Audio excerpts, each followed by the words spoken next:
is a city that was once the center of the entire known world. A city whose roads stretched from the cold fog of northern Britain to the burning sands of the Sahara, from the grey Atlantic coast of Portugal to the hot plains of Mesopotamia. A city whose laws still live inside our laws, whose language still breathes inside our language, whose buildings still stand, cracked and beautiful, inside our cities. That city was Rome. And tonight, we are going to tell its entire story.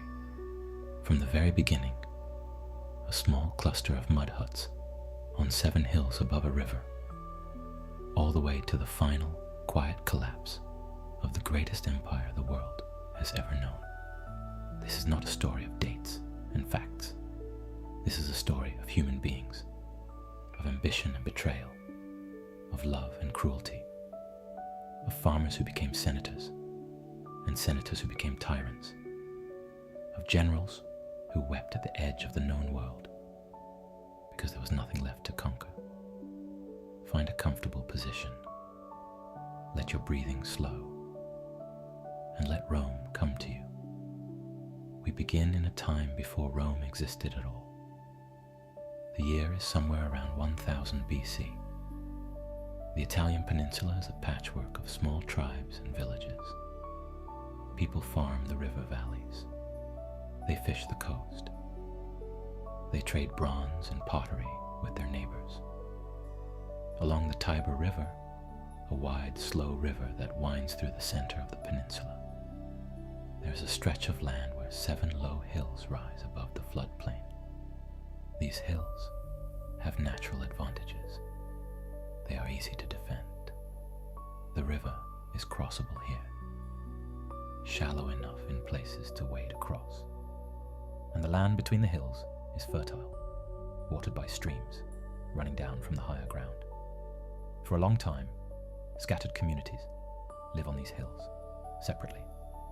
The Palatine Hill, the Capitoline Hill, the Aventine, the Quirinal, the Viminal, the Esquiline, the Caelian. 7 hills. Slowly, the way all cities grow slowly, these communities begin to merge. They share markets. They share festivals. They begin to think of themselves as a single people. And at some point, historians are not certain exactly when, they give themselves a name. They call themselves Romans. The traditional founding date of Rome is 753 BC.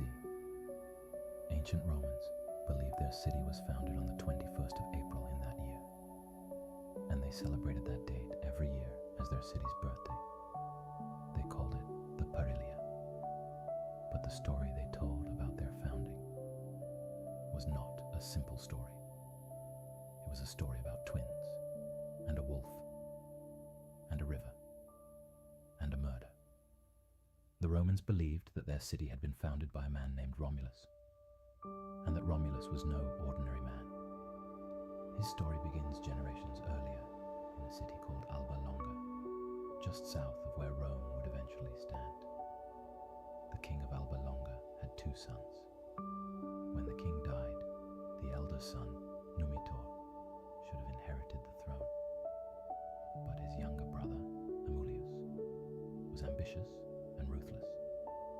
He seized the throne by force, exiled his brother, and to make sure no rival could ever challenge him, forced Numitor's daughter, a young woman named Rhea Silvia, to become a Vestal virgin. Vestal virgins were sacred priestesses. They were required to remain celibate for 30 years. By making Rhea Silvia a Vestal, Amulius ensured she could never have children who might one day threaten his rule. But the gods had other plans. The god Mars, the god of war, visited Rhea Silvia, and 9 months later, she gave birth to twin boys. When Amulius discovered this, he was furious.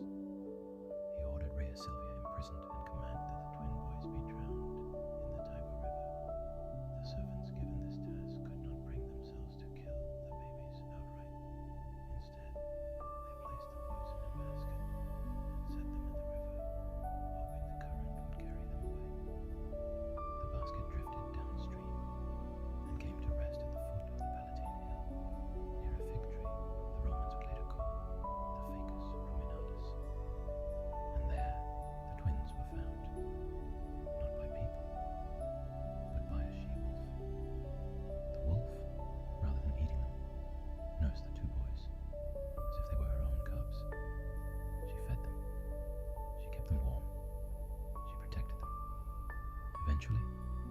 named Faustulus discovered the twins and brought them home to his wife, Acalarynthia. The couple raised them as their own sons. The boys grew strong and brave. They became leaders among the local shepherds. And when they were grown, when they learned the truth of their origins, they returned to Alba Longa, overthrew Amulius, and restored their grandfather, Numitor, to the throne. Then they left. They wanted to build something of their own. They returned to the 7 hills above the Tiber, the place where the wolf had nursed them, and decided to found a new city. But the brothers could not agree on which hill to build it on. Romulus wanted the Palatine Hill. Remus preferred the Aventine. They decided to settle the matter by watching for omens. Each brother would observe the sky and count the birds he saw, a form of divination the Romans called augury. Remus saw 6 vultures flying over the Aventine. Romulus saw 12 flying over the Palatine. Romulus declared himself the winner. He began to mark the boundary of his new city, ploughing a furrow around the Palatine Hill to mark where the sacred walls would stand. Remus, bitter, perhaps jealous, mocked his brother. He jumped over the shallow furrow to show how easily an enemy could cross it. Romulus was furious. "So shall it be," he is said to have declared, "with whoever else shall leap over my walls." And he killed his brother. Whether or not this story is literally true, and most modern historians believe it is a myth, constructed centuries after the fact, it reveals something important about how the Romans understood themselves. Their city was founded in an act of violence. Their first king was a fratricide.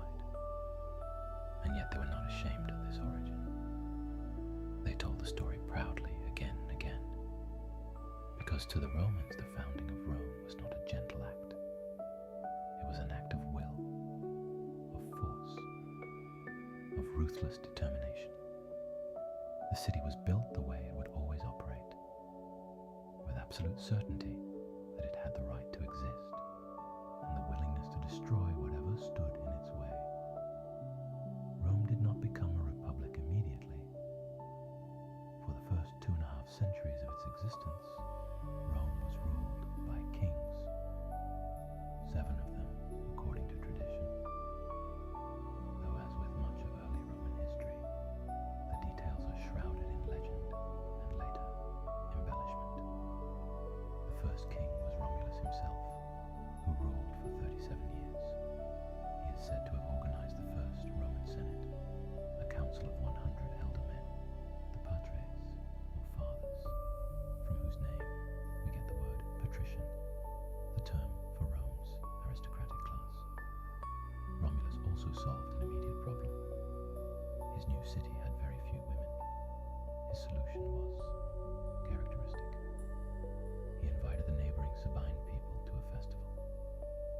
When the Sabines arrived, bringing their families, their daughters, the Romans seized the women and drove off the men.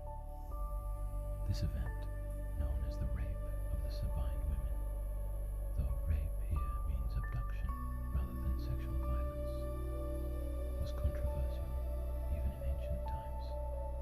But the Romans told it as a founding story, not a scandal. The Sabine men eventually went to war with Rome to recover their women. But by the time battle was joined, the women themselves, now married to Roman men, some of them with children, ran out between the armies and begged both sides to stop. The war ended. The Sabines and Romans merged into a single people. After Romulus, who vanished mysteriously during a thunderstorm and was declared a god, 6 more kings ruled Rome in succession. The second king, Numa Pompilius, was known as a peaceful and deeply religious man. He is credited with organizing the Roman calendar, establishing many of the priestly orders, and building the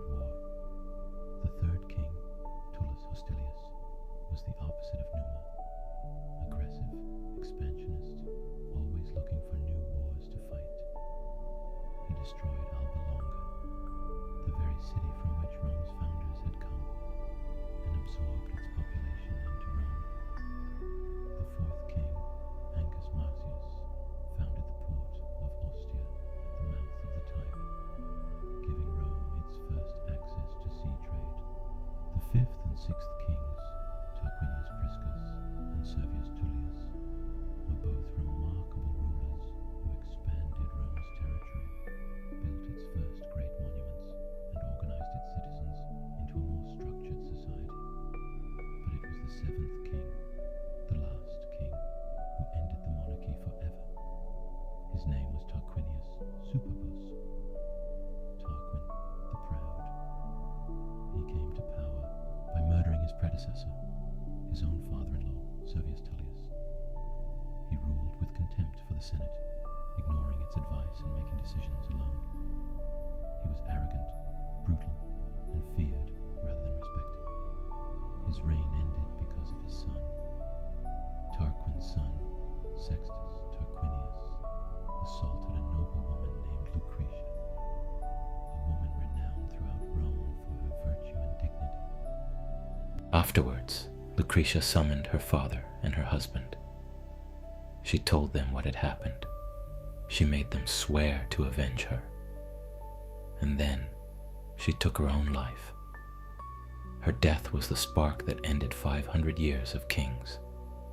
Her kinsman, Lucius Junius Brutus, a man who had concealed his intelligence for years, pretending to be simple-minded to avoid the king's suspicion, carried her body to the Forum and showed it to the people of Rome. The people rose up. The Tarquin family was expelled from Rome, and the Romans swore, passionately, emphatically forever, that they would never again be ruled by a king. The year is 509 BC. Rome has just abolished its monarchy. The question now facing its leading citizens is one that no people had seriously attempted to answer before. If not a king, then what?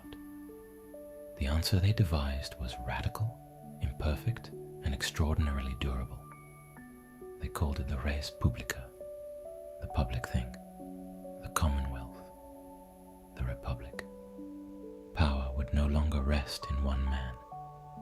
Instead, it would be divided, distributed, checked and balanced through a series of offices, assemblies, and institutions, all designed to prevent any single person from accumulating the kind of power a king had held.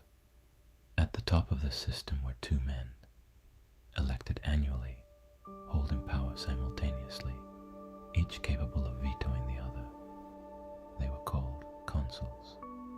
The consul, who was once king, now had to share power with an equal, and both of them served for only 1 year. When their year was done, they returned to private life, becoming senators, yes, and retaining great prestige, but no longer holding executive power.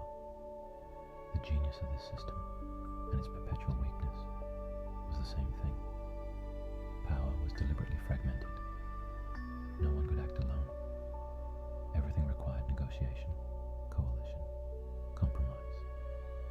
In times of stability, this created a thoughtful, self-correcting government. In times of crisis, it created paralysis. Below the consuls was a complex web of other magistrates. Praetors handled legal matters. Censors conducted the census and managed public morality. Quaestors handled financial administration. Aediles maintained public buildings and organized games. And at the center of everything, advising, debating, directing, controlling, was the Senate. The Senate was not a democratically elected body. It was composed of former magistrates, men who had already served Rome in official capacities and had earned their seats through experience and family prestige. Technically, the Senate could only advise the magistrates. It could not pass laws directly. But in practice, its authority was enormous. Magistrates ignored the Senate at their peril. Its recommendations, called Senatus Consulta, carried the weight of law. And yet, for all its sophistication, the Roman Republic was not a democracy in any modern sense. Political power was concentrated overwhelmingly in the hands of a small aristocratic class, the patricians. For the first century of the Republic, only patricians could hold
secessions of the plebs, the common people of Rome simply walked out of the city and refused to return. They went to one of the nearby hills and sat there, threatening to found their own city until the patricians agreed to their demands. This worked because Roman society could not function without its common people. They were the soldiers, they were the farmers, they were the craftsmen and traders. The patricians might hold the power, but without the plebeians, there was nothing to hold power over. Gradually, the concessions came. In 494 BC, during the First Secession, the plebeians won the right to elect their own representatives, the tribunes of the plebs. These tribunes had an extraordinary power called sacrosanctity. Their persons were legally inviolable, meaning it was a religious crime to harm them, and the power of the veto, called intercessio, meaning they could block any action by any Roman magistrate, including the consuls. This was an extraordinary innovation. For the first time in any known society, ordinary people had a legally protected mechanism to say no to their government. In 450 BC, the plebeians won something else they had long demanded: written law. Until this point, Roman law existed primarily as oral tradition, and the patrician magistrates who administered it could interpret it however they wished, usually in favor of the wealthy and powerful. The plebeians demanded that the law be written down, displayed publicly, and applied equally. The result was the 12 Tables, Rome's first written legal code, displayed in the Forum for all to read. By 287 BC, the struggle of the orders was essentially over. Plebeians could now hold every magistracy, including the consulship. They could sit in the Senate. They could serve as priests. And the decisions of the plebeian assembly, the concilium plebis, had the force of law, binding on all Romans regardless of their class. Rome had not become a democracy, but it had become something that, by the standards of the ancient world, was remarkably inclusive. While Rome was working through its internal conflicts, it was also fighting, constantly, almost ceaselessly, against its neighbors. The early republic was surrounded by enemies: the Etruscans to the north, the Sabines and other hill tribes to the east, the Latin cities to the south, the Volsci, the Aequi, the Samnites, tribe after tribe pressed against Rome's borders. Rome fought them all, and gradually, Rome won. What made Rome different from other city-states was not merely military skill, though that was considerable. It was what Rome did after it won. Most ancient conquerors simply plundered the defeated and moved on, or reduced them to slavery. Rome did something more sophisticated. Rome made its defeated enemies into Romans. Not immediately and not fully. The process was gradual, and the degrees of Roman citizenship varied enormously depending on the people involved. But the pattern was consistent. Defeat Rome, and eventually, if you behaved, you could become part of Rome. Your sons could serve in Roman armies. Your cities could become Roman municipalities. Your people could trade freely throughout Roman territory under Roman law. This was extraordinarily attractive, and it meant that Rome's victories were self-reinforcing in a way that other empires' victories were not. Every new territory Rome conquered became a source of new soldiers, new tax revenue, and new citizens who had a stake in Rome's continued success. By 270 BC, Rome controlled the entire Italian peninsula south of the Po River. It was the largest unified state in the Western Mediterranean,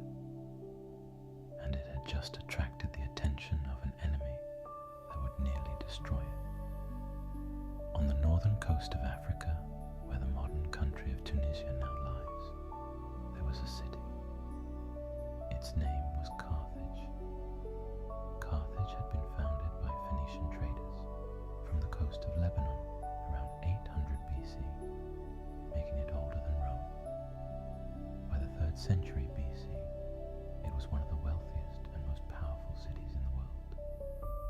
Its merchant fleet dominated the western Mediterranean. Its colonies stretched across the coast of North Africa into Spain and throughout the islands of the Western Sea, including Sicily, directly across from Italy's toe. Rome and Carthage had coexisted peacefully for generations. They had even signed treaties of mutual recognition. But as Rome expanded down the Italian peninsula and Carthage extended its control over Sicily, a collision became inevitable. It began in 264 BC over a small dispute in a Sicilian city called Messana. Within months, what had started as a local argument had escalated into a full-scale war between the two greatest powers of the western Mediterranean. The Romans called it the First Punic War, from Puni, the Latin word for Phoenician. It lasted 23 years. The First Punic War was primarily fought at sea, a serious problem for Rome, which had virtually no naval tradition. Carthage, by contrast, was the premier naval power of its age. Its warships were faster, its sailors more experienced, its admirals more skilled. The Romans addressed this deficit in a characteristically Roman way. They captured a beached Carthaginian warship. They studied it. And then they built a fleet of 140 warships in 60 days. But they knew that even with equal ships, their sailors could not match Carthaginian seamanship. So they invented a device called the corvus, a boarding bridge fitted with a heavy spike that could be dropped onto an enemy ship, locking the two vessels together and turning a naval battle into something more like a land battle, where Roman soldiers excelled. It worked. At the Battle of Mylae in 260 BC, the Romans won their first major naval victory. The corvus gave them an equalizer, and Roman tenacity did the rest. The war seesawed back and forth for more than 2 decades. Rome won extraordinary victories and suffered catastrophic defeats. It lost entire fleets, not just to Carthage, but to storms.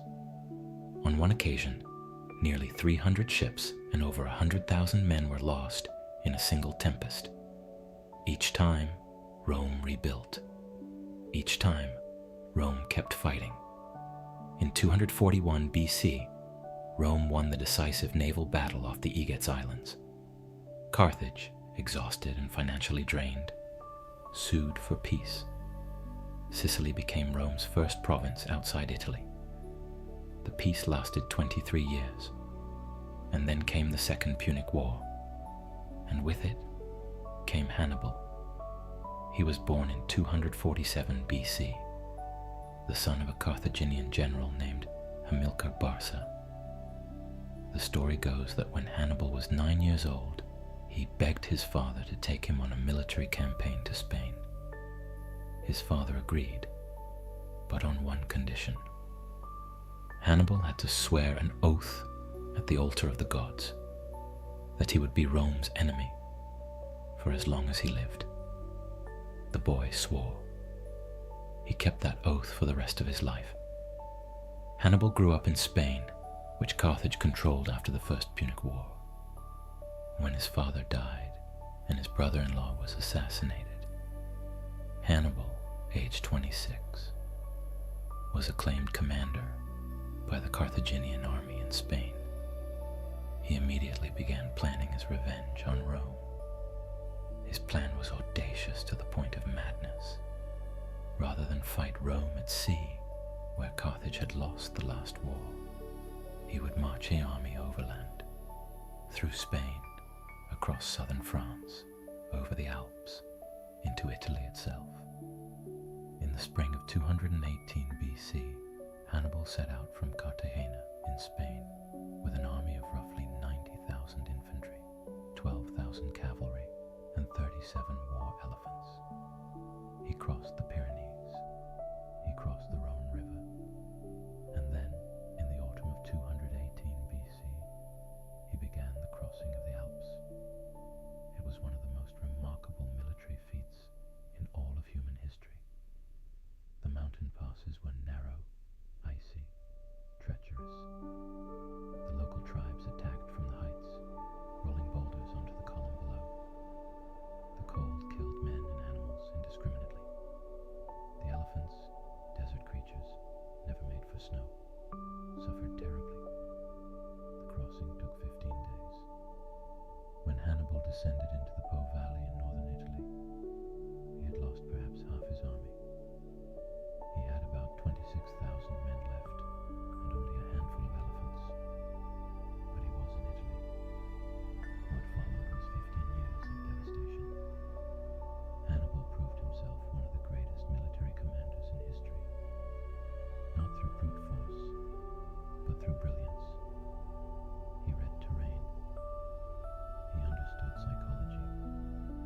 He manipulated his enemies into fighting on ground of his choosing, in ways that negated their strengths and exposed their weaknesses. At the Trebia River, he positioned his cavalry in a hidden reserve to crush the Romans from the flanks. Rome lost over 20,000 men. At Lake Trasimene in 217 BC, he lured a Roman army into a narrow defile along the lake shore, then attacked from the surrounding hills simultaneously. 10,000 Romans died in 3 hours. The consul commanding them was killed. Some fleeing soldiers drowned in the lake.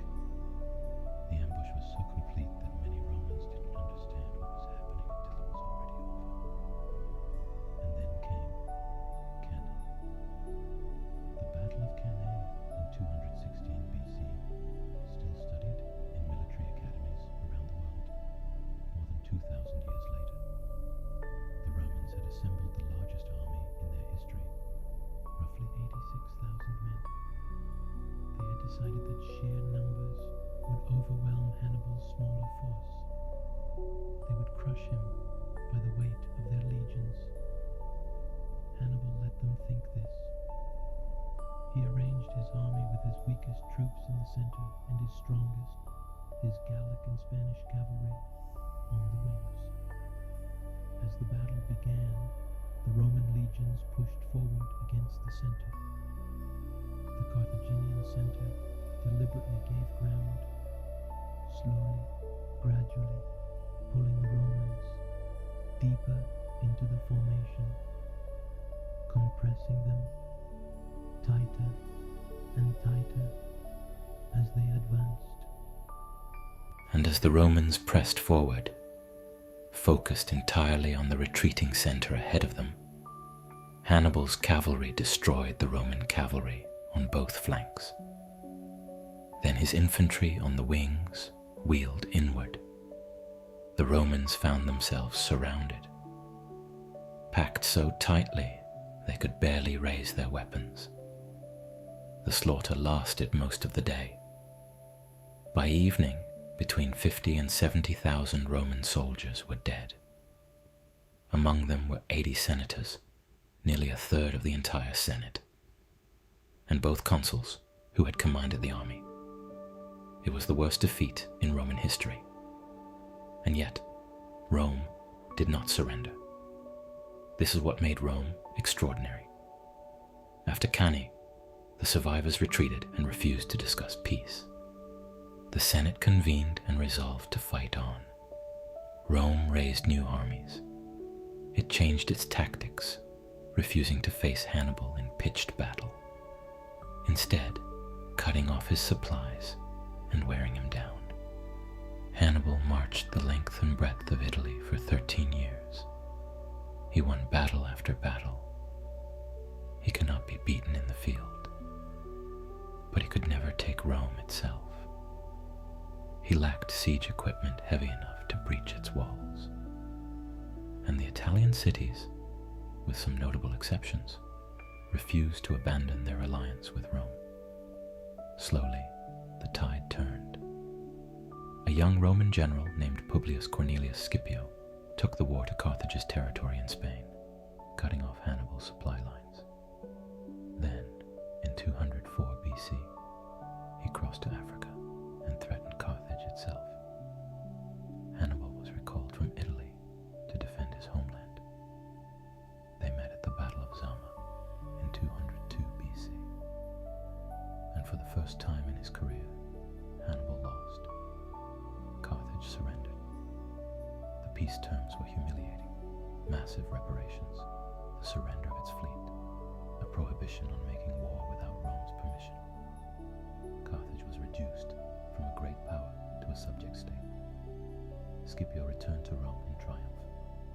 He was given the honorary name Africanus, Scipio of Africa. He was celebrated as the savior of Rome. And Hannibal, who had spent his life fighting Rome, went into exile, moving from court to court across the eastern Mediterranean, always one step ahead of Roman agents who sought to capture or kill him. In 183 BC, cornered at last in the kingdom of Bithynia on the Black Sea, Hannibal took poison.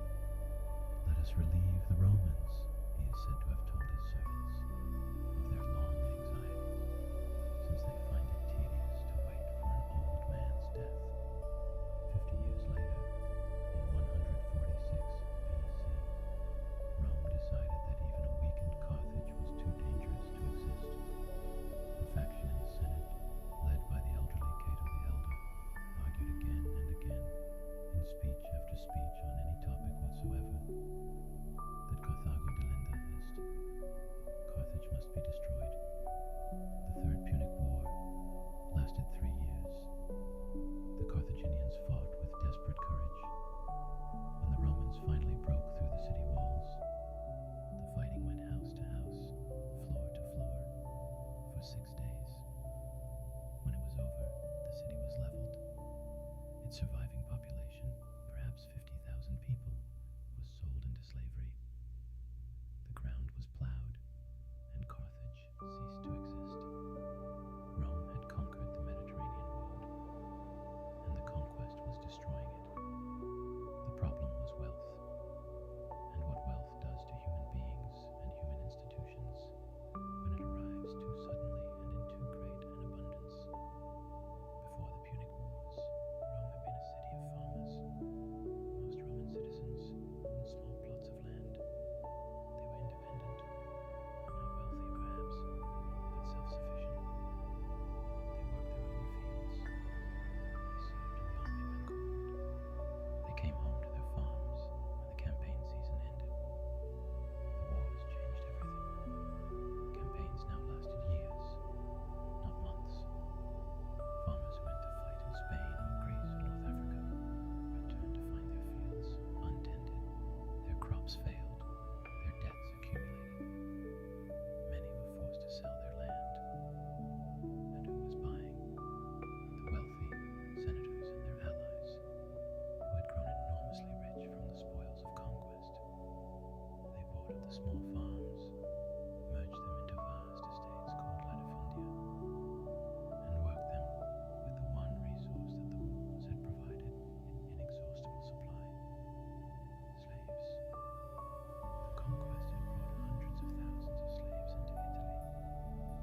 They were cheap, they were controllable, and they worked for nothing.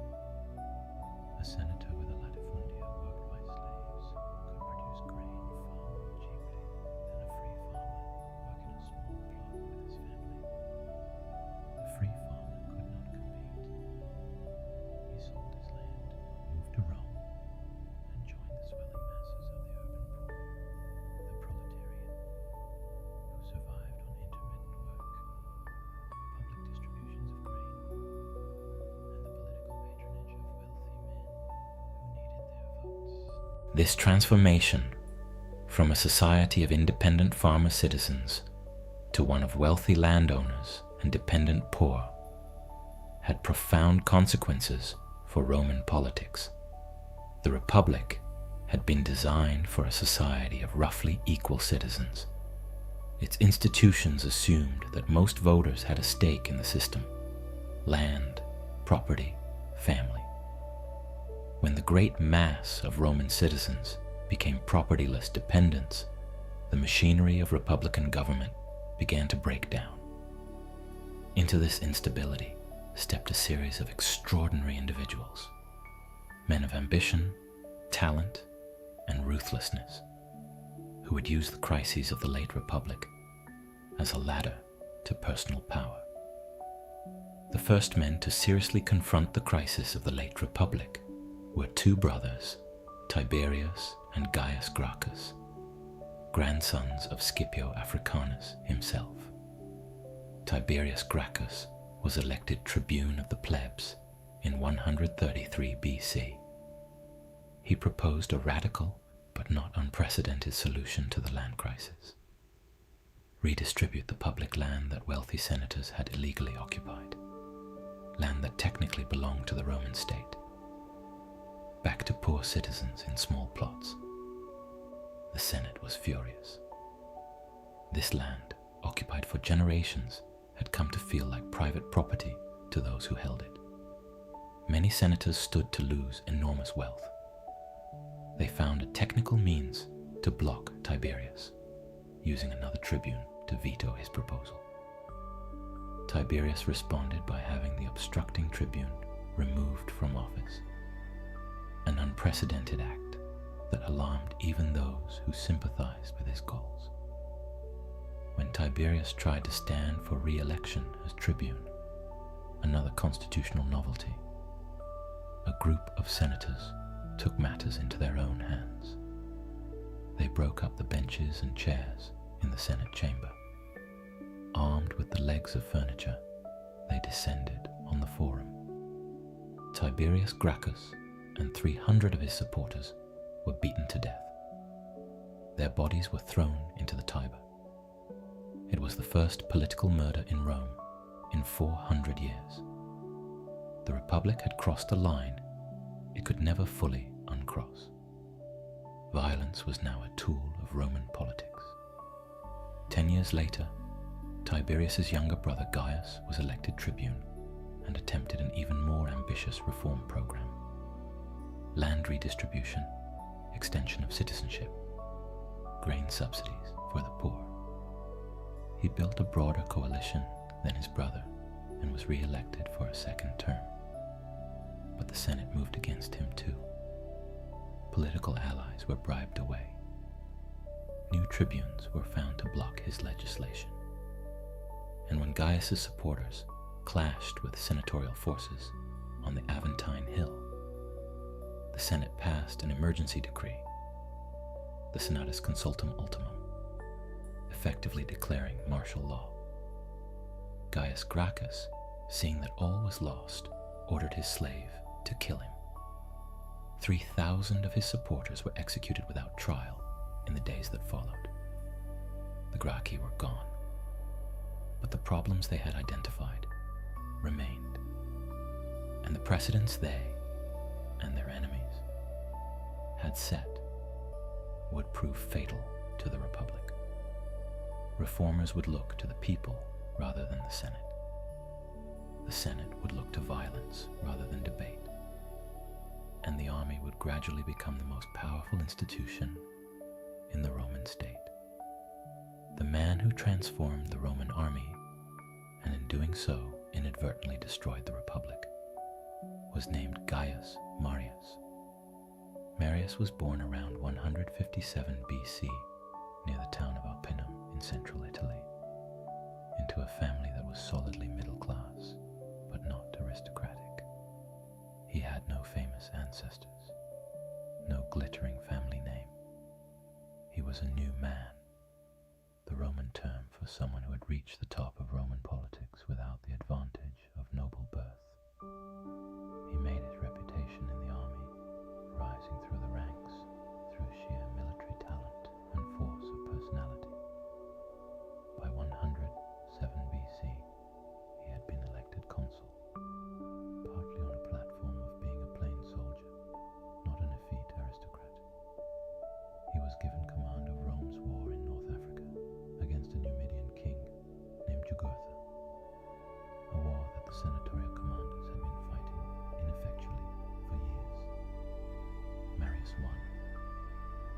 also reformed the Roman army in ways that would echo through history. Before Marius, Roman soldiers had to own property to serve. They provided their own equipment. This made sense in the old system, but it also meant that the army shrank as the number of property-owning citizens shrank. Marius abolished the property requirement. He opened the army to the landless poor, the proletarians. He equipped them at state expense. And because these men had no farms to return to, they served longer, trained harder, and became full-time professional soldiers. The Marian reforms created the most effective military force in the ancient world, but they also created something dangerous. Professional soldiers serve for years, sometimes decades. They form loyalty to their commander, not to the abstract state. And when their service ends, they need land to settle on. Rome had no state mechanism to provide this. Only a successful, politically connected general could push a land distribution bill through the Senate, which meant that Roman soldiers increasingly looked to their generals, not the Republic, for their futures. And Roman generals increasingly had an army that was personally loyal to them. Marius himself was elected consul 6 times, an extraordinary concentration of power, and he seemed to embody the new reality without fully exploiting it. The man who fully exploited it was his protege turned enemy, Lucius Cornelius Sulla. In 88 BC, a crisis in the east gave Sulla command of Rome's armies. The king of Pontus, Mithridates, had massacred tens of thousands of Roman and Italian citizens in Asia Minor. Someone had to go and deal with him. The Senate gave the command to Sulla. Then, through political maneuvering, his enemies transferred it to Marius. Sulla's response changed everything. He marched his army on Rome.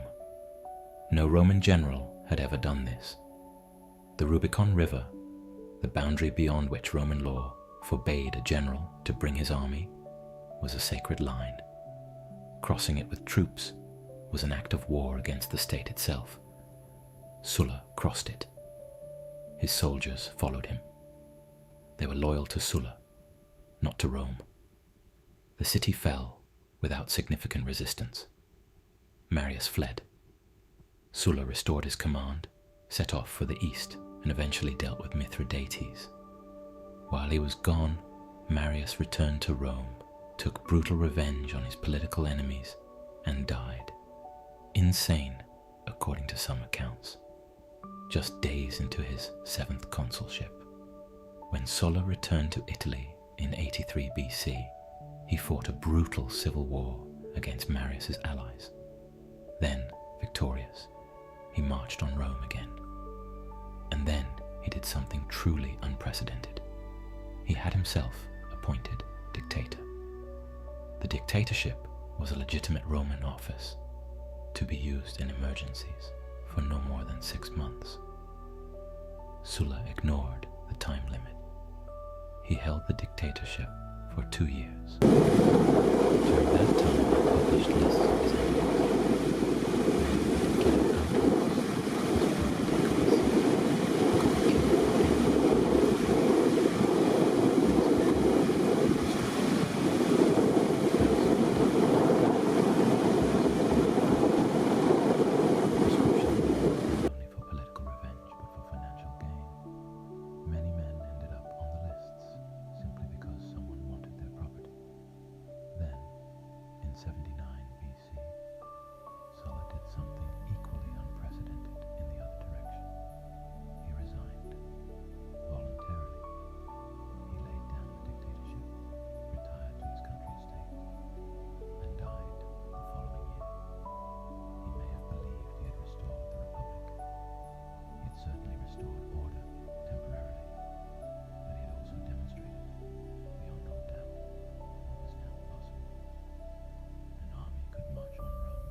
crucially, deeply in debt.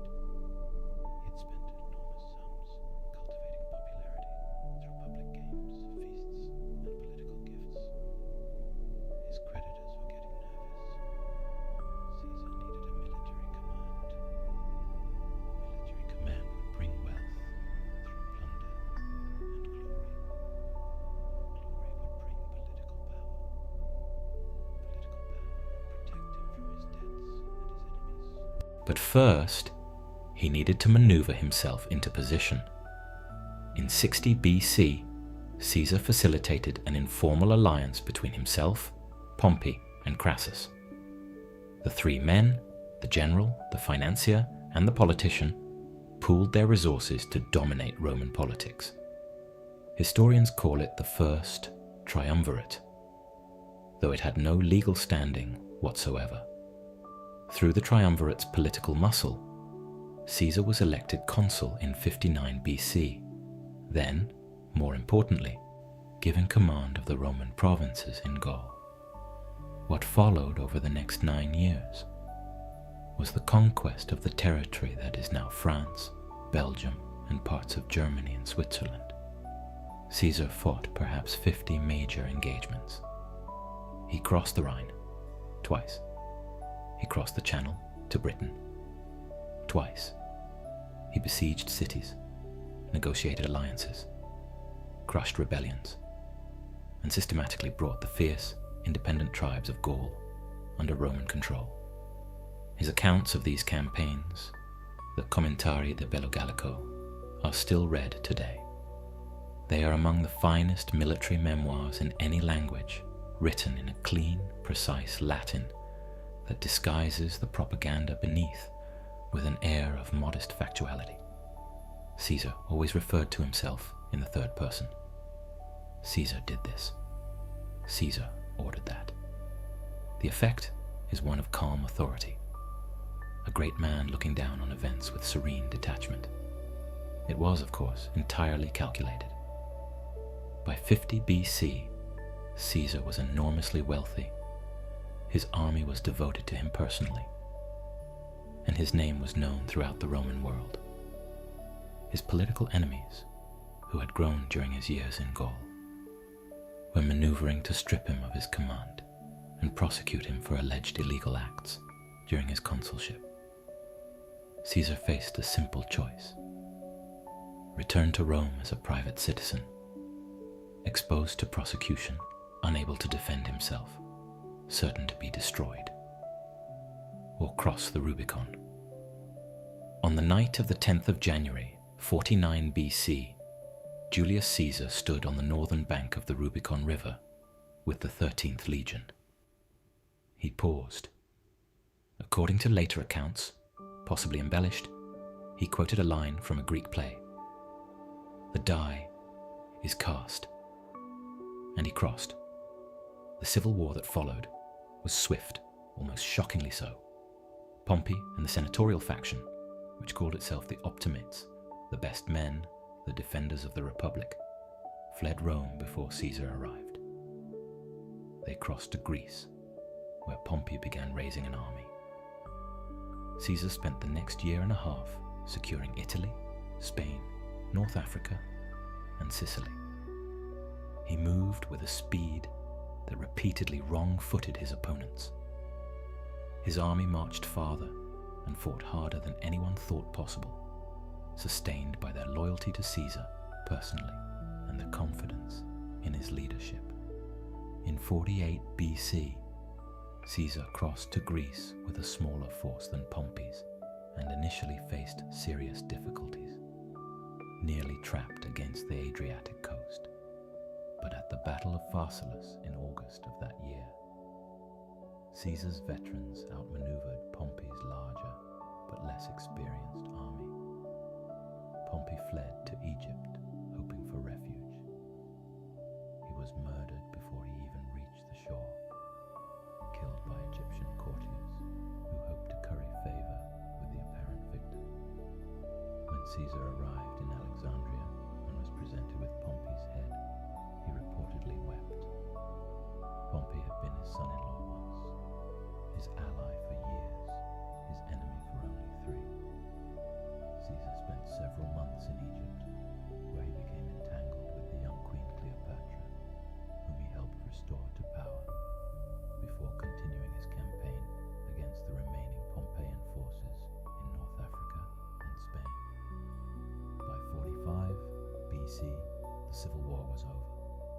Caesar was master of the Roman world. He ruled for less than a year.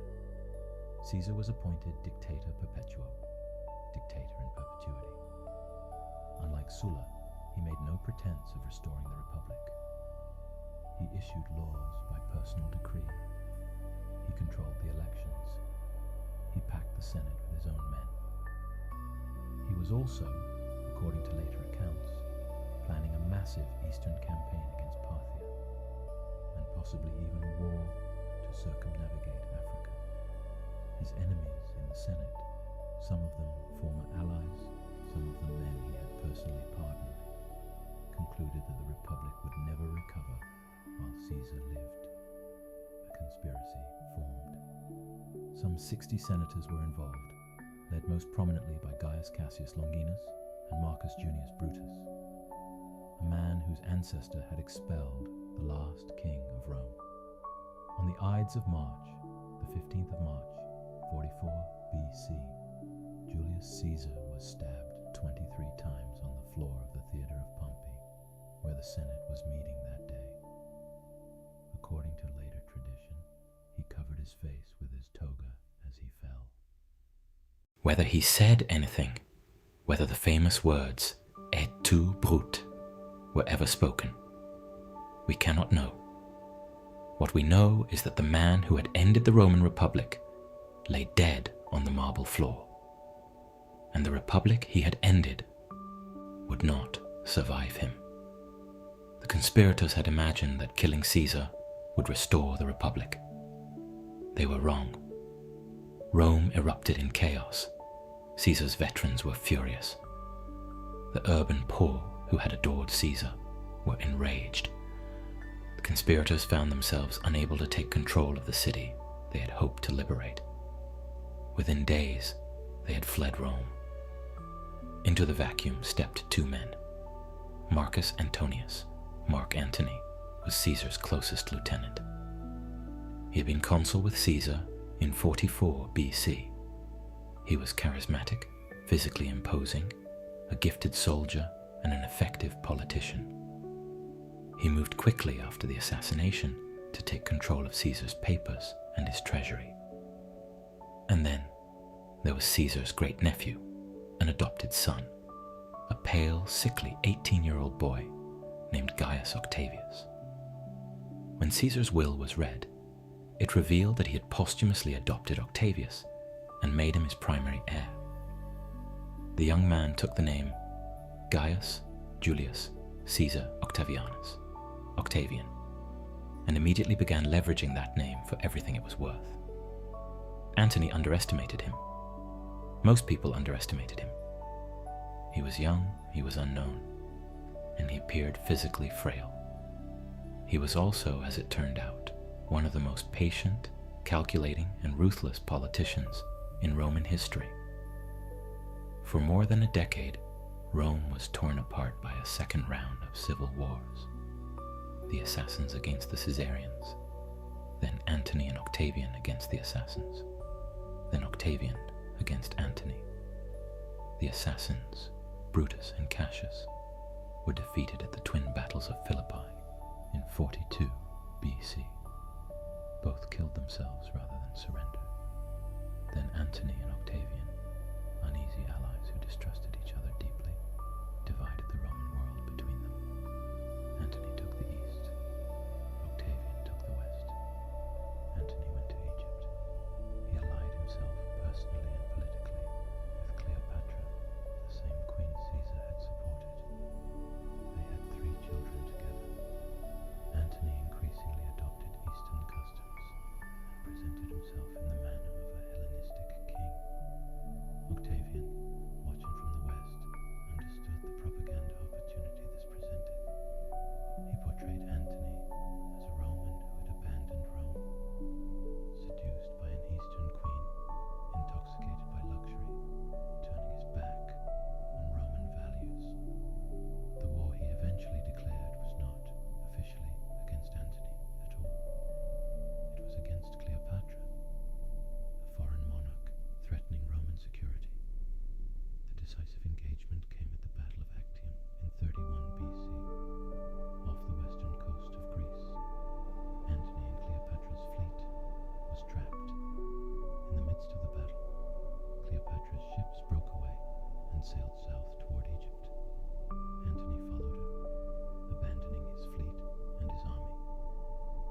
His soldiers and sailors, left without their commander, surrendered to Octavian.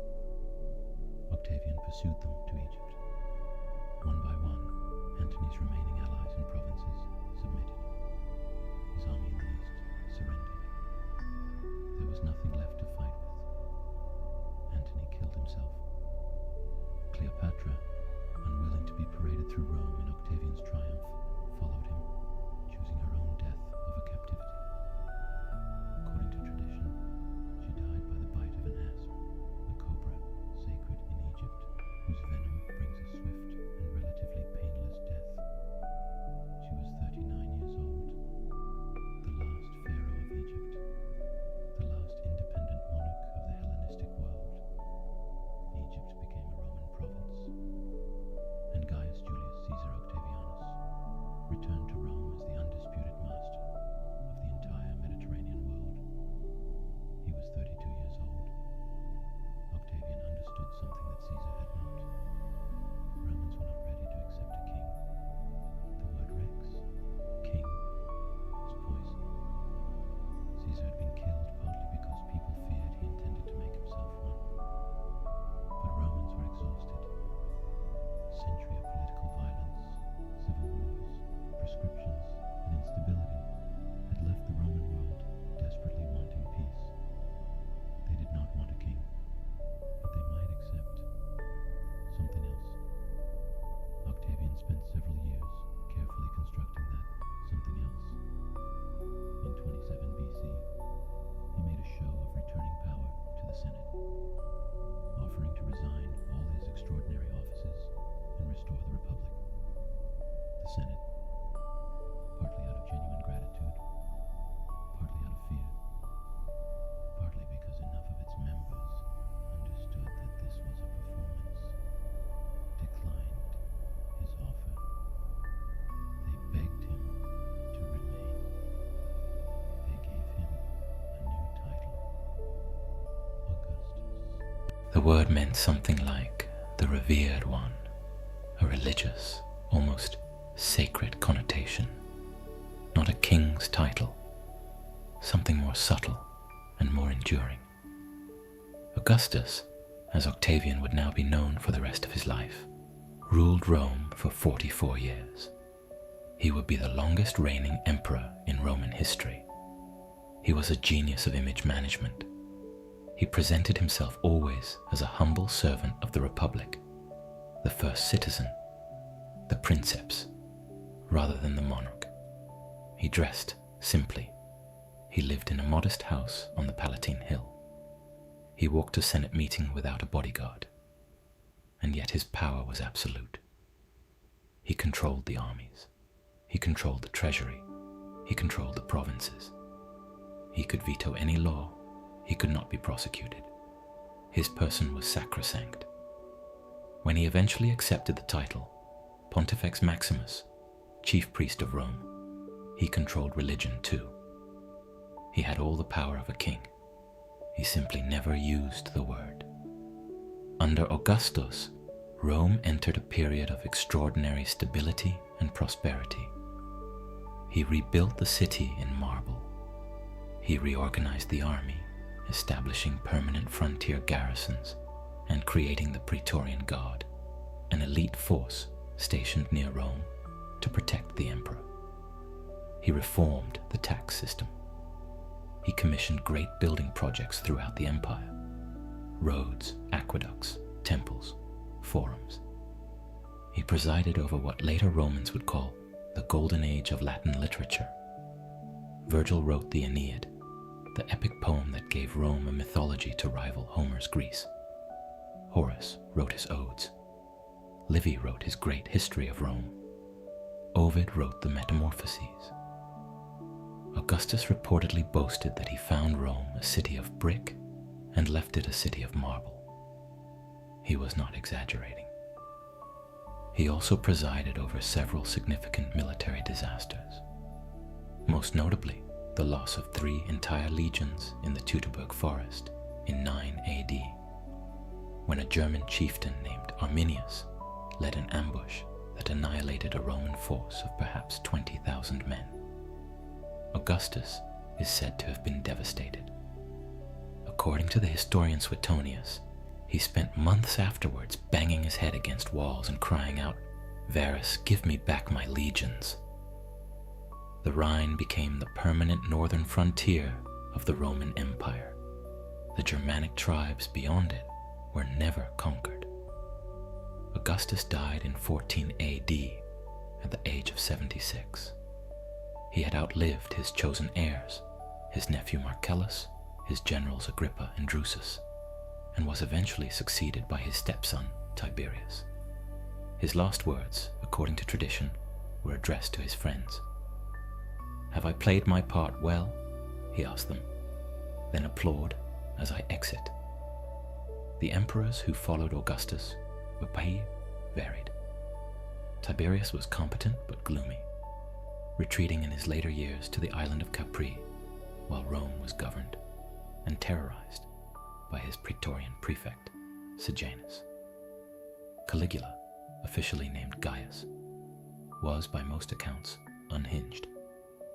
He executed senators on a whim, humiliated the aristocracy publicly, reportedly made his horse a consul, though historians debate whether this was madness or calculated mockery, and was assassinated by the Praetorian Guard after less than 4 years. Claudius, who had been overlooked because of a limp and a stammer that led people to underestimate his intelligence, proved to be a surprisingly effective administrator. He conquered Britain in 43 AD, the largest expansion of Roman territory since Augustus. Nero began his reign promisingly, guided by his mother Agrippina and his tutor, the philosopher Seneca. He ended it in catastrophe, blamed for the Great Fire of Rome in 64 AD, though he almost certainly didn't set it deliberately, persecuting Christians, executing senators and family members, and finally fleeing Rome when the legions revolted. He killed himself in 68 AD, reportedly crying, "What an artist dies in me." After a chaotic year of civil war in 69 AD, the year of the 4 emperors, power passed to the Flavian dynasty. Vespasian, a blunt, practical general who had been besieging Jerusalem when the throne fell vacant. His son Titus, who completed the destruction of Jerusalem and the temple in 70 AD, and Titus's brother Domitian, who returned to the tyrannical pattern and was assassinated in 96 AD.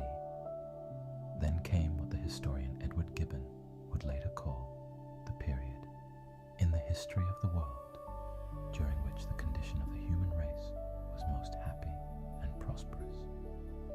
The 5 good emperors: Nerva, Trajan, Hadrian, Antoninus Pius, Marcus Aurelius. For nearly a century, from 96 AD to 180 AD, Rome was governed by a succession of capable, conscientious, philosophically minded rulers who chose their successors on merit rather than blood. Trajan expanded the empire to its greatest extent, adding Dacia, modern Romania, Arabia, Armenia, and Mesopotamia. He was loved by the people, respected by the Senate, and celebrated in a column that still stands in Rome today. Its spiral of carved reliefs depicting his Dacian campaigns in extraordinary detail. Hadrian, the great consolidator, recognized that the empire could not expand indefinitely and spent his reign fortifying its borders and binding its diverse peoples more closely together.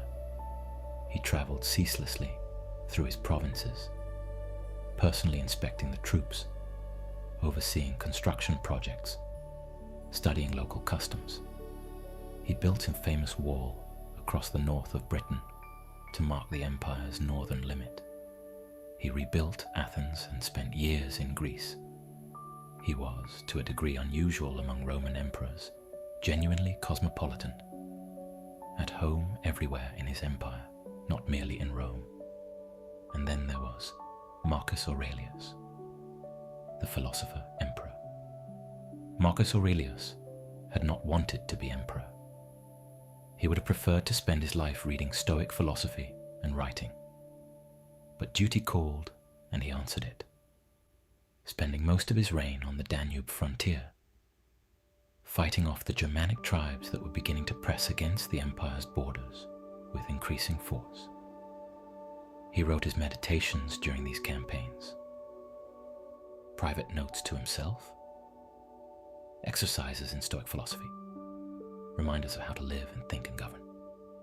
He never intended them to be published. They survived by accident. You have power over your mind, he wrote, not outside events. Realize this, and you will find strength. The impediment to action advances action. What stands in the way becomes the way. Waste no more time arguing about what a good man should be. Be one. He died on the Danube frontier in 180 AD at the age of 58. And with him died something essential about Rome. Because Marcus Aurelius, the philosopher who understood merit and virtue better than almost any ruler in history, made the one great mistake of his reign. He chose his son as his successor. His son's name was Commodus. Commodus was not Marcus Aurelius. He was vain, unstable, obsessed with his own image. He renamed Rome after himself, Colonia, Lucia, Annia, Commodiana. He renamed the months of the year after himself.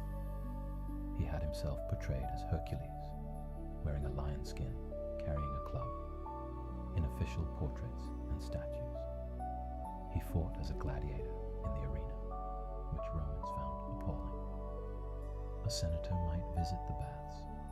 A senator might watch gladiators. A senator did not become one. An emperor doing so was not merely undignified. It was a sign of profound disorder at the top of Roman society. He was assassinated in 192 AD, strangled in his bath by a wrestler after a plot involving his mistress and the Praetorian Guard. The 3rd century AD was a catastrophe for Rome. Between 235 AD and 284 AD, a period historians call the crisis of the 3rd century, Rome had more than 20 different emperors. Most of them were soldiers, proclaimed by their armies in one province or another, who then had to fight their way to Rome, govern briefly, and die violently. At the same time, the empire faced external pressures that would have tested even the most capable government. Germanic tribes, the Goths, the Alemanni, the Franks, crossed the Rhine and Danube frontiers. The Persian Sassanid Empire replaced the relatively stable Parthians in the east and proved a far more dangerous adversary. Plague spread repeatedly through the empire, killing perhaps a third of the population in some regions. The empire very nearly broke apart entirely. For a brief period in the 260s AD, it had actually split into 3 separate states: the Gallic Empire in the west, the Palmyrene Empire in the east, and what remained of Rome in the center. It was rescued, partially, temporarily, by a series of soldier emperors of extraordinary energy and ability. Aurelian reunited the empire by force in 274 AD, earning the title Restorer of the World. Diocletian, who took power in 284 AD, undertook the most thorough reorganization of Roman government since Augustus. Diocletian recognized that the empire was simply too large for one man to govern effectively. He divided it, formally, administratively, into eastern and western halves, each with its own emperor called Augustus and deputy called Caesar. This system, the tetrarchy, or rule of 4, brought a degree of stability. It also permanently changed the character of Roman rule. The emperor was no longer a princeps. the first citizen, nominally equal to others. He was now a dominus, a lord, surrounded by ceremony, accessible only through elaborate court ritual, his person sacred, his will absolute. Diocletian also launched the last great persecution of Christians in the Roman Empire, a systematic attempt to suppress a religion that had been spreading steadily for 2.5 centuries. It failed. The Christian community was by 300 AD too large, too geographically dispersed, too socially embedded to be destroyed. The martyrdoms created heroes. The persecutions created converts. And then came Constantine. Constantine I came to power through a new civil war after Diocletian's retirement. He defeated his rivals one by one, and in 312 AD, on the eve of the decisive Battle of Milvian Bridge against his co-emperor Maxentius, something happened. Exactly what happened is disputed. Constantine later claimed, and his biographer Eusebius elaborated, that he saw a vision in the sky, a cross, or a Chi symbol, the first 2 letters of Christ in Greek, with words, "In this sign, conquer." He ordered his soldiers to paint the symbol on their shields. He won the battle. Whether this was genuine religious conversion, or sophisticated political calculation, or both, Constantine became Rome's first Christian emperor. In 313 AD, the Edict of Milan granted full religious tolerance throughout the empire. Persecution of Christians ended. Church property was restored. Christians were allowed to worship openly for the first time. By the end of the 4th century, Christianity was the official religion of the Roman Empire. Constantine also moved the capital. In 330 AD, he founded a new city on the site of the ancient Greek town of Byzantium, on the narrow strait between Europe and Asia. He called it Constantinople, the city of Constantine. It was a brilliant strategic choice. The site was almost impregnable, a peninsula surrounded on 3 sides by water. It sat at the crossroads between Europe and Asia, controlling the vital strait between the Black Sea and the Mediterranean. It was closer to the empire's most threatened frontiers and its wealthiest provinces. Rome remained the symbolic heart of the empire. But the beating heart, the court, the administration, the armies, had moved east. Empires do not fall the way buildings fall. They don't collapse in a single moment. They don't disappear overnight. They thin and fray and hollow out over decades, sometimes centuries, before the last thread finally gives way. The Roman Empire in the West did not end because it was conquered by a superior civilization. It ended because the mechanisms that had sustained it, the tax base, the professional army, the capable administration, the civic culture, slowly failed to maintain themselves under the accumulated pressures of time. The final century of the Western Roman Empire, from roughly 376 AD to 476 AD, is a story of increasing desperation, of barbarian generals serving as Roman emperors, of child emperors controlled by their generals, of provinces that fell away not in dramatic conquest, but in gradual disconnection. In 376 AD, a massive wave of Visigoths, a Germanic people fleeing the advance of the Huns from Central Asia, crossed the Danube River into Roman territory. They came as refugees, seeking shelter inside the empire's borders. The Romans permitted them to cross. And then, through a combination of corruption, cruelty, and administrative incompetence, managed to turn desperate refugees into furious enemies. Roman officials